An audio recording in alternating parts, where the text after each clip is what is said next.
오늘 말씀의 제목은 사랑하면 을이 된다. 사랑하면 을이 된다라는 제목으로 하나님의 말씀 증거하도록 하겠습니다. 네, 교사 부흥회로 이렇게 오셔서 이렇게 함께 예배드리는 성도님들 환영하고 축복합니다. 근데 저희가 먼저 그 말씀을 시작하기 전에 정의를 하나 하고 갈 필요가 있습니다. 뭐냐면 복음 안에서 교사는 누구인가인 거죠. 네, 복음 안에 교사는 누구인가에 대한 그 정의를 먼저 정의를 하고 시작하도록 하겠습니다.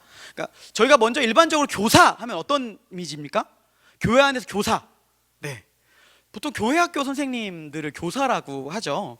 네, 틀린 이야기는 아닙니다. 근데 교회 학교 선생님들은 주로 뭘 하죠? 네, 저와 미취학 부서는 육아를 합니다. 타가에 가깝습니다. 그러려고 보내셨습니까? 아니죠. 영아부, 유치부, 화이팅! 네, 제가 알아요. 저 부임하자마자 라운딩을 했는데 영아부, 유치부 선생님들은 벌써 이렇게 얼굴이 벌개져 계세요. 왜 그런 줄 아세요? 막 이렇게 막 설교하려고 하는데 한 놈이 앞으로 막 기어가요. 그럼 막 그래, 화이팅! 이러고 나왔습니다. 네, 네. 근데 그럼 이게 교사인가요? 네, 이제 조금 유년부, 초등부쯤 가면은 그래도 괜찮습니다. 네, 그 영아부, 유치부는 어떠냐면 말은 안 통하는데 예뻐요. 괜찮습니다. 네, 그렇죠? 말 안 통하는데 예쁘죠? 네. 유년부, 초등부는 조금 나아요. 왜냐하면 말이 좀 통하는데 아직 예뻐요. 아직 예쁩니다. 근데 초등부 가면 어때요? 덜 예쁘죠? 말 대꾸 하기 시작하고, 그렇죠? 네, 그렇다니까요. 중등부 가면 큰일입니다. 네. 중등부, 고등부는 어떤 느낌이냐면 이렇게 생각하시면 다 아시죠? 다 겪어보셨잖아요. 안 예쁜데 말도 안 통해요. 그래서 중등부, 고등부를 맡기면 보통 학교 다닐 때 이렇게 얘기했습니다. 너희 담임 목사님 너 싫어하시니? 이렇게 물어봐요. 네, 그래서 담임 목사님이 저를 안 싫어하는데 고등부 맡기셨더라고요. 그래서 일단 주님 어떤 마음을 굳게 하고 왔습니다. 네. 뭐 담임 목사님 저를 이렇게 기대하는 마음이 있으니까 보내주셨겠죠. 근데 보면은 그럼 이 사람들은 뭐 하는 역할들입니까? 유년부 교사, 초등부 교사 그냥 애들이랑 잘 노는 게 단가요? 아니죠. 중고등부 교사 뭘 합니까? 그러니까 우리가 보통 오해하고 있는 게 있습니다. 전제가 깔고 있어야 되는 게 뭐냐면 우리가 보통 교사 하면은 그냥 뭘 가르치는 사람, 뭘 도와주는 사람. 근데 교회학교 교사는 뭐 타가하는 사람 이렇게 생각하지 않습니까? 틀렸습니다. 그냥 공부를 가르치거나 뭔가를 가르치는 사람은 강사죠. 강사. 안 그렇습니까? 강사죠. 근데 복음 안에 교사는 무엇입니까? 삶으로 그리스도인의 삶이 뭔지를 보여주는 사람이 교사입니다. 네, 아멘이시죠? 그럼 그 얘기를 우리에게 적용해 보겠습니다. 그러면 그런 의미로 따지면 여기 교사 안 하시는 분들 혹은 왕년에 교사하셨던 분들은 지금도 교사가 아닌가요? 똑같은 교사라는 겁니다. 여러분의 삶이 이미 누군가에게는 교사라는 거예요. 교회 안에 어른들이 있지 않습니까? 어른들이 하는 말, 행동, 선택, 결정 다 보고 있습니다. 그럼 여러분들은 따라합시다. 나는 죽을 때까지 교사다. 네, 잊지 마십시오. 우리는 이걸 기본으로 깔고 오늘 말씀을 전할 겁니다. 네, 자, 서로에게 얘기하겠습니다. 우리 모두 교사입니다. 사명 잘 감당합시다. 네, 장로님들 예외 아니고 권사님들 예외 아니세요? 네, 그래서 뭐 도와달라고 할 때 난 너무 힘이 없어. 아닙니다. 네, 아시죠? 요새 60대, 70대, 80대 예전 같지 않습니다. 아주 정정하세요. 네. 잘하셔야 돼요. 그러니까 교사를 못하겠다 이런 얘기, 나이가 많다 이런 얘기하면 그렇지 않을 것 같다고 계속 해달라고 이렇게 하시면 돼요. 아시죠? 네. 저는 오늘 목적이 아주 명확합니다. 뭘 하러 왔냐면 교사를 조금 더 충원하기 위해서입니다. 그리고 또 있습니다. 겨울 사역이 시작되는데 다들 얘기가 뭐냐면 겨울 사역에 돈을 안 낸대요. 그래서 그런 게 있어요? 이렇게 얘기하길래 네, 제가 여러분들의 지갑을 좀 열고 싶어서 왔습니다. 굉장히 아멘? 여러분 잘 반응해 주셔야 됩니다. 아멘? 네, 교육부서만 아멘 하잖아요. 보세요. 벌써 부담스러우시죠? 네, 근데 뭐 그거는 이제 제가 웃자고 한 소리고요. 우리가 그런 기본 속에서 예수 그리스도를 믿는 믿음의 선배는 모두 교사라는 거죠. 그럼 바울도 무엇입니까? 오늘 본문에 나오는 바울도 교사라는 거예요. 바울이 고린도 교회의 마지막으로 교사로서 부탁을 하는 마지막 편지입니다. 네, 이것 좀 했으면 좋겠어. 내가 너희의 믿음의 선배로서 이런 부탁을 할게. 잘 부탁해. 꼭 이렇게 했으면 좋겠어. 라고 부탁을 하는 거예요. 근데 3가지 부탁을 하고 있는데 이 부탁은 그때 2000년 전에만 고린도 교회만 해당되는 말이 아닙니다. 성경은 우리한테 무엇을 말합니까? 그때의 이야기가 지금도 우리에게 의미 있다, 우리에게 하시는 말씀이다 라는 겁니다. 교사인 우리는 무엇을 해야 됩니까? 그 이야기를 우리가 돌보는 영혼들에게 어떻게 전할 것인가, 그리고 내가 교사로 부름받은 나는 어떻게 살아야 할 것인가, 그 부분을 염두하고 말씀을 듣기를 소망합니다. 자, 첫 번째 이야기는 뭐냐면 이것입니다. 잘못된 것에는 반드시 징계가 필요하다는 겁니다. 첫 번째 부탁한 거예요. 잘못한 것에 대해서 반드시 징계를 해야 한다라는 겁니다. 오늘 말씀 제가 고린도후서 13장 1절에서 4절까지의 말씀을 제가 읽어드리겠습니다. 내가 이제 세 번째 너희에게 가리니 두세 증인의 입으로 말마다 확정하리라. 내가 이미 말하였거니와 지금 떠나 있으나 두 번째 대면했을 때와 같이 전에 죄 지은 자들과 그 남은 모든 사람들에게 미리 말하노니 내가 다시 가면 용서하지 아니하리라. 이는 그리스도께서 내 안에 말씀하시는 증거를 너희가 구함이니 그는 너희에게 대하여 약하지 않고 도리어 너희 안에서 강하시리라. 그리스도께서 약하심으로 십자가에 못 박히셨으나 하나님의 능력으로 살아계시니 우리도 그 안에서 약하나 너희에 대하여 하나님의 능력으로 그와 함께 살리라. 네, 바울이 고린도 교회를 다시 가면 이야기하겠다고 합니다. 자기를 향한 잘못된 루머에 대해서, 소문과 논란에 대해서 반박하겠다고 지금 이야기하고 있는 겁니다. 문제가 있으면 이제 그 두세 명의 증인을 세운다 얘기하는데, 이거는 신명기 19장 15절에 보면은 하나님의 말씀을 근거로 하는 겁니다. 율법에서 어떤 그러니까 재판에서 어떤 사람이 증거를 확증할 때에는 2명 이상이 있어야 된다고 기록하고 있습니다. 그러니까 그 얘기를 하고 있는 거예요. 나의 억울함에 대해서 나 이번에 안 넘어가, 잘못된 거에도 잘못되고 분명히 얘기할 거야, 그 얘기를 지금 하고 있는 겁니다. 바울의 태도가 보이죠. 바울이 문제를 그냥 넘어가지 않겠다는 겁니다. 재판에서 시비를 다 가릴 만큼 진지하게 임하겠다는 게 바울의 의지입니다. 보통 우리가 생각할 때 교회 다니는 사람은 보통 오해하는 게 있습니다. 교회 다니는 사람은 착해야지, 이렇게 얘기합니다. 동의하십니까? 교회 다니는 사람 착해야 한다. 네, 이 말에는 논리적인 오류가 있습니다. 누가 착함의 기준이죠? 네, 이렇게 아이들이 착할 때가 주로 부모님 보실 때 언제 착하죠? 엄마 아빠가 아이스크림 사오러 갈 때 착하죠. 우리 딸 착하네, 아이스크림 좀 사와, 이러죠. 네, 안 되면 어떻게 합니까? 돈을 좀 더 주죠. 네, 그 용돈을 더 주면 됩니다. 근데 그런 건 착한 건가요? 아니죠. 사람마다 기준이 다릅니다. 그러니까 부모가 자식을 볼 때 착함의 기준, 부모가 자기 마음에 들면 착한 거죠. 그럼 그건 성경적일까요? 아니라는 겁니다. 그러니까 본질적인 게 아니라는 겁니다. 성경은 우리한테 착하게 살라고 말하지 않습니다. 자, 읽어보세요. 성경은 우리에게 착하게 살라고 말하지 않고 뭐라고 얘기하는가? 이렇게 얘기합니다. 따라하겠습니다. 복음으로 살아라. 네, 그 복음으로 사는 건 무엇입니까?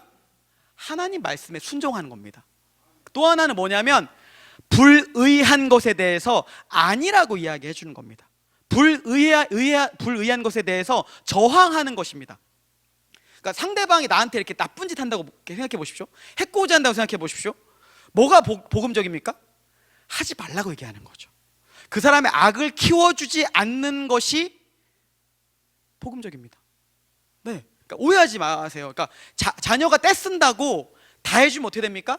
자녀 망치는 겁니다. 교회 어른들이 요즘 교회에 뭐가 없어졌냐면 잔소리하는 어른들이 없어졌어요. 왜냐면 애들이 안 듣거든요. 그쵸? 안 듣죠? 집에서도 안 듣지 않으십니까? 왜? 막 이러고 이렇게 문 열고 딱 들어가면 문 닫아! 막 이러잖아요. 네, 언제 우리 집 얘기 같이 고개를 다 끄덕이시는 거 봐서는 우리 집 얘기 같다는 느낌이 들어요, 제가 보실 때. 네. 근데 보시면 그래도 어떻게 해야 됩니까? 징계가 있다는 얘기는 무엇입니까? 잔소리를 왜 합니까? 잔소리 좀 조심해야겠죠. 근데 징계를 자녀에게 왜 해야 합니까? 잘못된 것에 대해서 얘기해 줘야 되는 거예요. 더 엇나가지 않도록 이야기해 줘야 된다는 겁니다. 그 근거에 뭐가 있습니까? 지켜야 할 기준이 있다라는 거죠. 근데 이제 착각하시면 안 되는 게 내 기분과 감정으로 징계하시면 절대 안 됩니다. 나 기분 나쁘다고 이렇게 징계가 왔다 갔다 하면 안 돼요. 뭘로 징계해야 되냐면 하나님 말씀으로 이게 옳지 않아라고 하는 겁니다. 이런 대부분의 그 부모님의 그 기준이 언제 나오냐면 시험과 입시를 다 오잖아요. 시험과 입시가 다가오면 평상시에 이제 예전에는 안 그랬어요. 근데 그게 딱 다가오는 순간 타협해 버립니다. 제가 고등부라서 그런 얘기 하는 거예요. 지금 미리 말씀드린 겁니다. 부모님들 집에서 아이가 학원을 안 가요. 뭐 교회를 안 가려고 해요. 어떻게 해요? 네. 부모가 키울 때까지는 자식입니다. 싸우셔야 됩니다. 이게 옳아, 이게 옳다라고 기준을 명확하게 알려주셔야 됩니다. 그걸 포기하는 순간 자녀의 길을 포기한 겁니다. 하나님 우리 삶 가운데 징계하시죠? 똑같습니다. 기준이 있다는 거예요. 내 자녀라는 거기 때문에 징계한다는 겁니다. 근데 놓치지 마셔야 할 게 뭐냐면 이겁니다. 저를 한번 따라해 보겠습니다. 징계는 반드시 겸손과 사랑이라는 그릇에 담아서 해야 한다. 네, 징계 왜 해요? 이렇게 막 때리면 기분이 좋습니까? 이번에 한번 쫙 소리가 잘 나. 이렇게 하십니까? 아니죠. 그런 부모님들 물론 계세요. 진짜 아동학대하거나 그런 부모님들 계시는데 자녀에게 징계를 왜 합니까? 자녀 잘 되라고 징계하는 거지 않습니까? 자녀한테 매를 왜 대세요? 가슴 아파도 되는 게 자녀 잘 되라고 매대는 거 아닙니까? 근데 자녀한테 어떻게 대해줘야 되냐면 겸손함과 사랑이란 그릇에 담아서 해야 됩니다. 자녀가 내 게 아니에요. 단지 하나님이 나한테 맡겨주셨다는 겁니다. 그리고 여러분도 어떻습니까? 내 삶도 내 게 아닌 거예요. 하나님 내 삶에 나를 이 땅에 그냥 이렇게 맡겨주신 거예요. 이 삶을 살라고 내 게 아닌 거예요. 그럼 어떻게 해야 됩니까? 나도 내 삶에 겸손과 사랑이란 그릇이 담겨야 됩니다. 그러니까 이게 어떻게 하는 게 진짜 겸손과 사랑을 담는 예일까 생각을 해보다가 제가 신학교 다닐 때 생각이 하나 났습니다. 한 교수님이 생각이 났는데 이게 실명을 좀 밝혀야 될 것 같아요. 지금 이제 전도사님들 잘 모르시더라고요.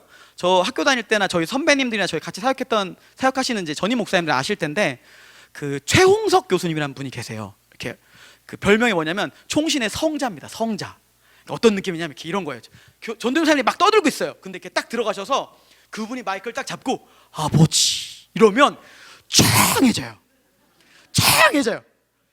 그때 숙연해집니다. 막 그러면서 이제 수업을 하세요. 그러면 전도사님 어떻게 생각하십니까? 그럼 막 평상시에 아무 얘기 안 하는 사람들이 이렇게 되게 경건하게 말을 해요. 그분이 성적을 내시잖아요. 이 일을 못 답니다. 최홍석 교수님이 점수를 내면 오케이. 그래서 그분에 대한 전설이 많아요.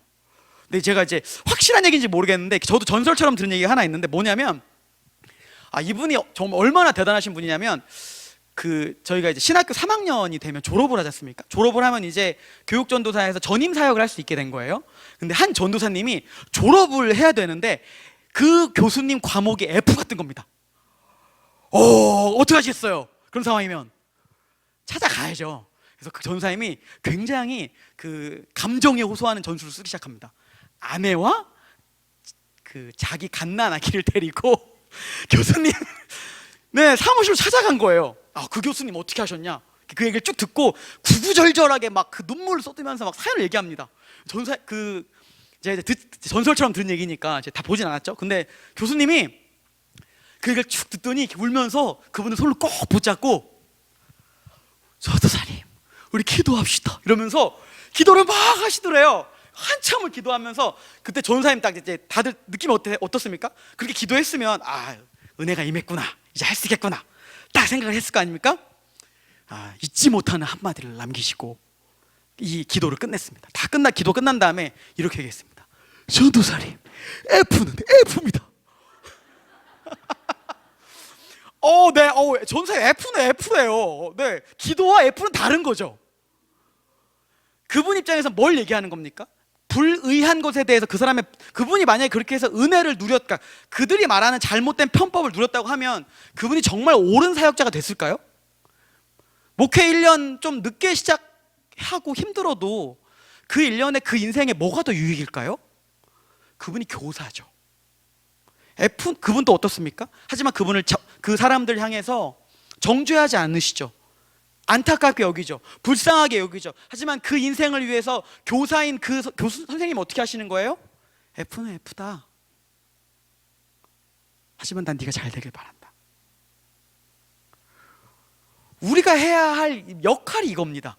교회 좋은 어른들이 많지 않습니까? 어른들이 얘기해 주시는 거예요. 잔소리하고 싶을 때 어떻게 하냐면 돈을 쓰십시오 먼저. 그럼 마음이 열릴 거예요. 그리고 정말 겸손한 마음으로 사랑으로 얘기해 주세요. 그럼 알아요. 압니다. 우리가 영혼이 있기 때문에 그 사람이 정말 사랑하는 마음이 있으면 이 이야기가 정말 진심인지 압니다. 우리 교사 선생님도 마찬가지입니다. 아이들에게도 뭘 해야 됩니까? 잔소리하고 싶죠? 기도하십시오. 그리고 사랑과 겸손의 마음을 담아서 안 돼를 얘기해 주시는 거예요. 아닌 건 아닌 거야 라고 이야기해 주셔야 되는 겁니다. 잘못한 것에는 반드시 징계가 필요합니다. 왜요? 사람을 온전하게 세우기 위해서입니다. 자, 두 번째입니다. 자, 따라하겠습니다. 모든 문제의 원인은 나에게 있다. 자, 저를 이렇게 자기를 이렇게 치면서 해보시죠. 모든 문제의 원인은 나에게 있다. 네. 이게 당시 고린도 상황이 어떻냐면 이렇습니다. 고린도 교회의 일부이지만 바울의 사도성에 대해서 의심하는 사람들이 막 생기는 겁니다. 이제 왜냐하면 바울이 예수님이 계실 때에는 없었잖아요. 이렇게 같이 예수님과 따라다니지 않고 나중에 다메섹에서 가는 길에 예수님을 만난 거지 않습니까? 그리고 제자들이 이후에 이제 사도로 인정을 해줘서 그 사도성을 인정받은 건데 사실 논쟁의 여지가 없는 거죠. 사실은 모두가 주가 사도를 세웠다라고 모두 인정했죠. 근데 그럼에도 불구하고 바울과 바울이 전한 복음에 대해서 듣고 싶지 않은 거예요. 귀 닫고 말하지 마 이러면서 듣지 않는 겁니다. 그리고 너의 말을 믿지 못하겠다고 증명해봐. 너 증명해봐. 이렇게 얘기하는 겁니다. 그런데 바울이 이런 얘기를 하는 사람들한테 반대로 역으로 질문합니다. 오늘 고린도후서 13장 5절의 말씀 보면 이렇습니다. 너희는 믿음 안에 있는가? 너희 자신을 시험하고 너희 자신을 확증하라. 예수 그리스도께서 너희 안에 계신 줄 너희가 스스로 알지 못하느냐? 그렇지 않으면 너희는 버림받은 자니라. 이거 아멘 포인트 아니에요? 네, 아멘 포인트 아닙니다. 제 영광 목사님 한번 하신 거 따라했는데 네, 아닙니다 지금. 네, 세상에서 뭐가 제일 피곤하죠? 지나친 자기 확신 가지고 있는 사람이 제일 피곤합니다. 교회에서 어떤 사람이 제일 피곤한 줄 아세요? 네, 40일 금식 기도하는 사람이 제일 피곤해요. 세상 무섭습니다. 목사님 제가 40일 금식 기도하고 말씀드리는 말인데요 이러면서 네, 성경 20독 성경 한 100독 하신 분들이 계세요. 100독 하신 분들이 딱 얘기하세요. 훌륭하죠. 근데 이제 그런 분이 말씀하면 제일 무서워요. 또 어떤 분이 제일 무서운지 아세요? 책 한 권 딱 읽고 얘기하는 분이 제일 무섭습니다. 너무 무서워요. 이렇게 얘기를 하고 제가 얘기를 쭉 해요. 근데 나중에 뭐라고 하는지 아세요? 그러니까 내 얘기 좀 들어봐. 집에서 많이 하는 얘기 아닙니까? 저희 집 얘기하는 거예요. 저희 아버님이랑 어머니한테 아버지 죄송해요. 지금 유튜브로 보고 계실 텐데 아빠 미안해. 네, 죄송합니다. 네, 저희 집 얘기하는 겁니다. 지금은 많이 안 그러세요. 많이 들으시는데 예전에 보면 이렇게 어머니랑 아시잖아요. 대화하면 엄마가 쭉 처음 얘기해. 근데 얘기하지 않습니까? 그럼 어떻게 하죠? 아빠가 그래, 오케이. 근데 내 얘기 좀 들어봐 하고 말을 딱 끊죠.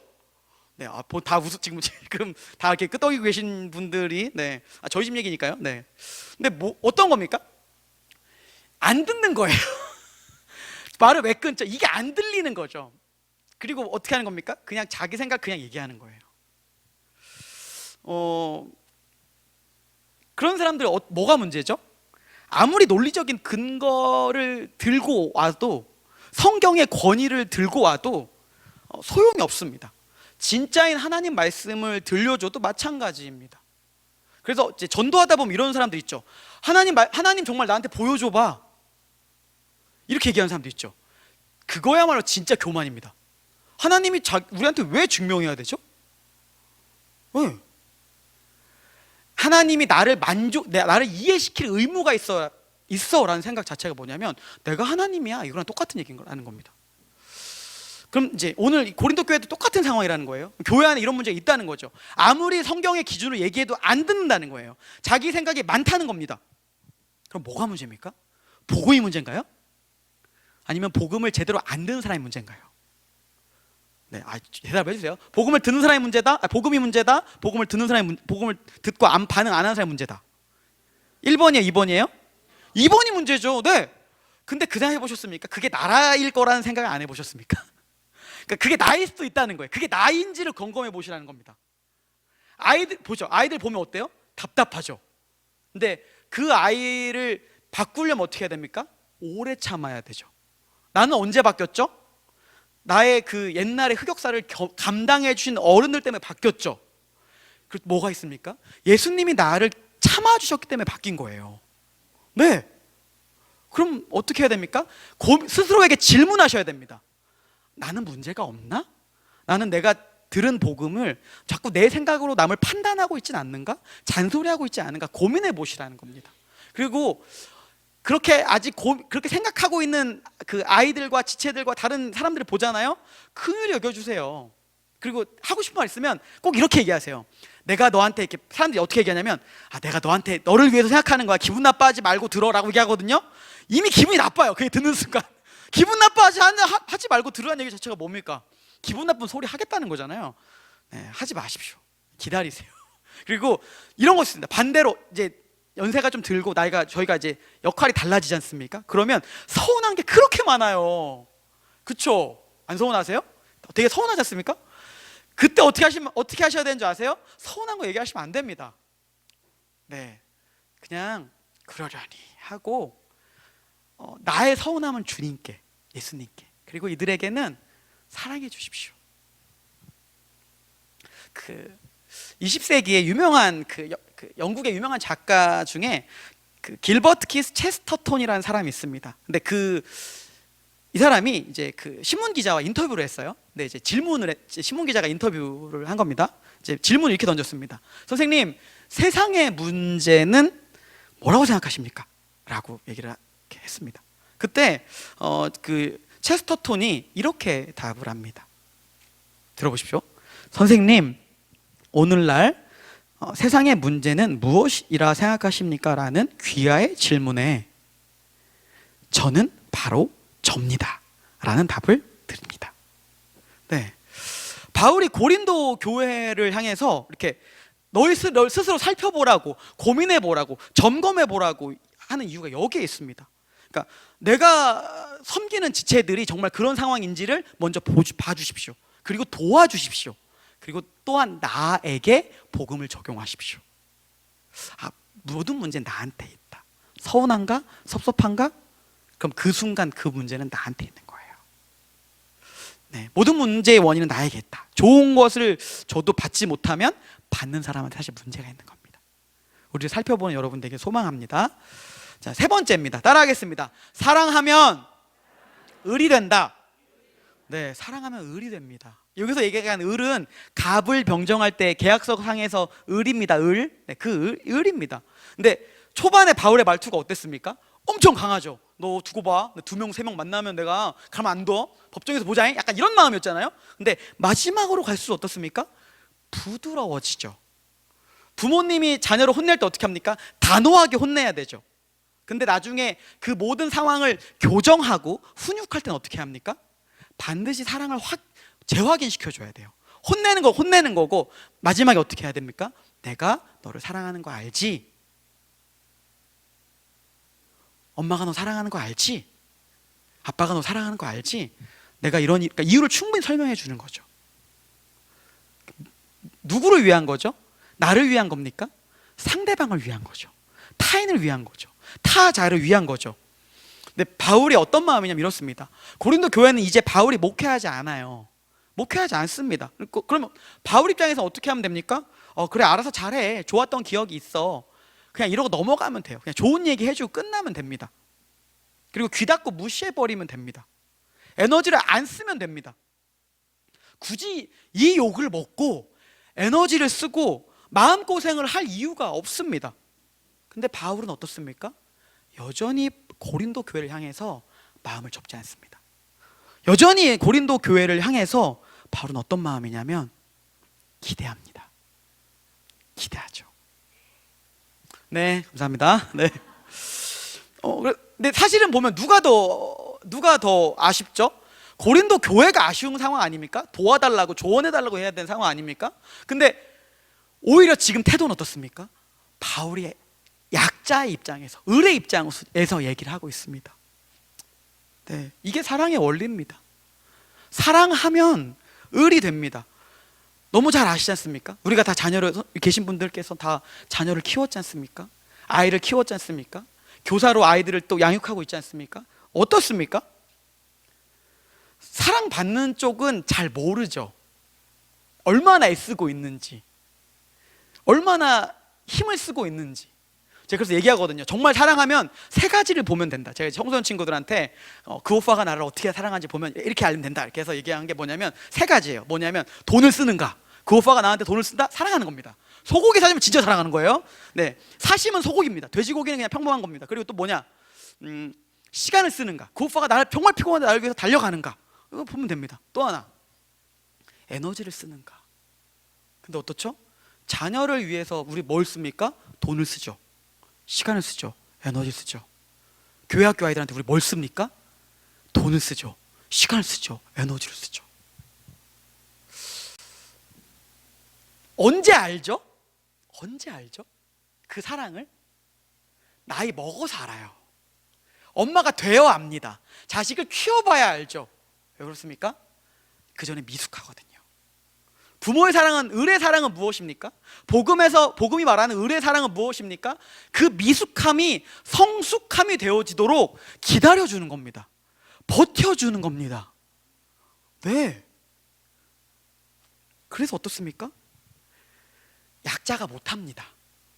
사랑은 약자가 못해요. 왜냐하면 약자는 자기 서운한 거, 자기 힘든 거, 자기 배고픈 거, 궁시렁만 거려요. 사랑은 누가 하는 겁니까? 강자가 하는 겁니다. 오히려 사랑은 강자가 하는 배려입니다. 그래서 바울이 강자입니다. 그래서 그 마음을 담아서 고린도 교회에게 이야기합니다.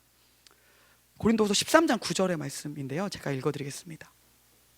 우리가 약할 때 너희가 강한 것을 기뻐하고 또 이것을 위하여 구하니 곧 너희가 온전하게 되는 것이라. 바울이 어떤 마음인 줄 아십니까? 나는 마음이 아파도 괜찮아. 힘들어도 너희만 온전해지면 나는 괜찮아. 자녀가 아플 때 부모님이 어떤 마음이죠? 내가 대신 아팠으면 좋겠다는 마음이죠. 손주가 아프면 어떻죠? 할머니 할아버지 마음이 어떻죠? 내가 대신 아팠으면 좋겠죠. 그 마음이에요. 복음이 말하는 원리는 그 원리입니다. 근데 이걸 내 가족에게만 적용하지 말라는 겁니다.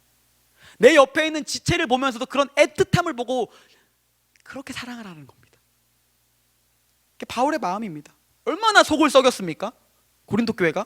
근데 바울이 마지막에 고린도 교회를 향해서 여전히 축복의 말을 잊지 않습니다. 물론 이 마지막 말이 그 당시에 쓰는 일반적인 그 형식일 수 있습니다. 하지만 마음이 있어야 축복을 합니다. 13절의 말씀인데요, 우리 13절 말씀을 같이 한번 읽어보도록 하겠습니다. 시작. 주 예수 그리스도의 은혜와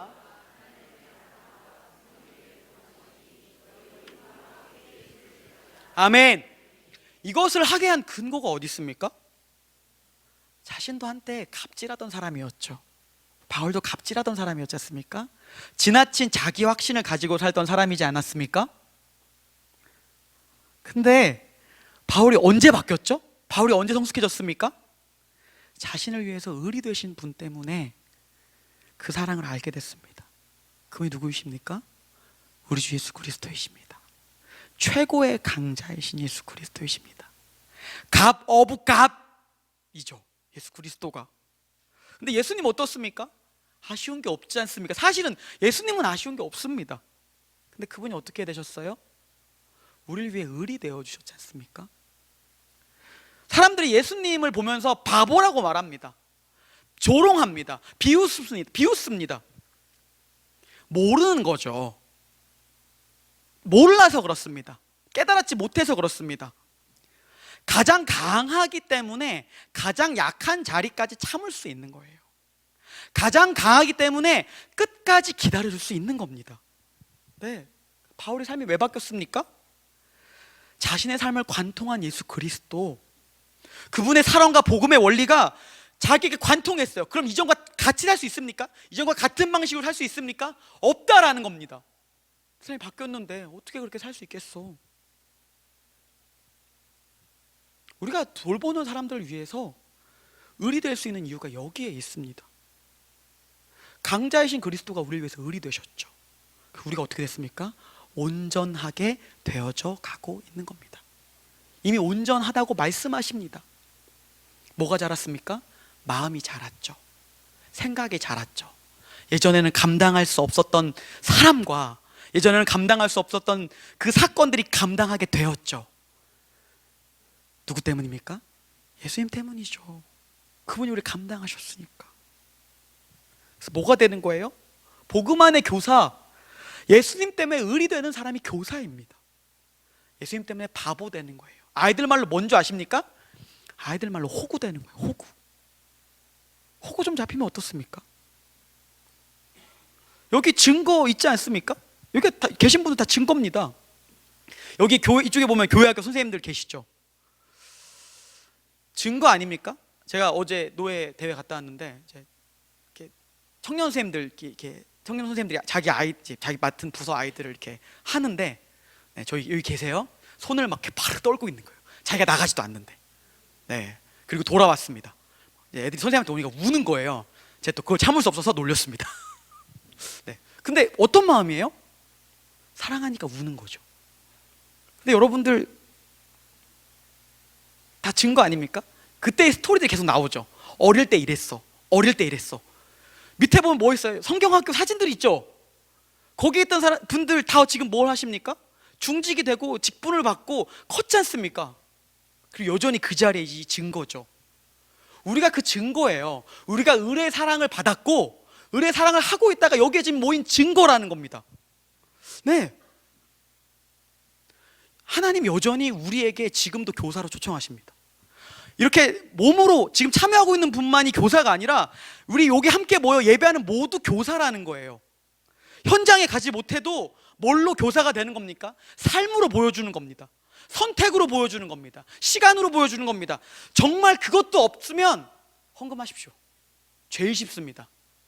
제가 볼 거예요. 제가 이번에 아멘 다 하셨는데 제가 이번 겨울 부서 사역할 때 찬조가 얼마나 들어온지 제가 볼 겁니다. 네, 볼 거예요. 진짜 디렉터들 와서 제일 먼저 이건 꼭 해야겠다 했습니다. 표현하십시오. 교회 성전 건축하죠? 네, 성전 건축 거기에 쏟으십시오. 그리고 그걸 나눠서 하는 게 아닙니다. 사람을 키워야 되잖아요. 내가 지금 먹고 살아야 되는데 그래도 자식 있죠. 그럼 어떻게 하죠? 자기 걸 더 아껴서라도 주죠. 똑같다는 겁니다. 우리 자녀들이잖아요. 우리가 자라야 될 자녀들이지 않습니까? 그 원리를 기억하기 바랍니다. 우리 주 예수 그리스도께서 여전히 우리 삶의 을이 되십니다. 그걸 기억하면 쉽습니다. 그것들을 잘 기억하면서 사랑하길 소망합니다. 예수 그리스도께 나오십시오. 말씀 정리하겠습니다. 네, 반주 좀 해주시고요. 잘못한 첫 번째는 뭐였습니까? 잘못한 것에는 징계가 반드시 필요합니다. 사람을 온전하게 세우기 위해서입니다. 네, 차임팀 나와주시고요. 네, 모든 문제의 원인은 나에게 있다. 네, 그리고 뭐가 문제입니까? 좋은 것을 받지 못하면 받는 사람에게 문제가 있다는 얘기입니다. 우리의 이야기이기도 하고요. 다른 지체를 위한 기도의 이야기이기도 합니다. 어떻게 해야 합니까? 이쪽부터 올라오세요. 네. 도와주십시오. 그리고 나를 돌아보십시오. 세 번째는 무엇입니까? 사랑하면 을이 됩니다.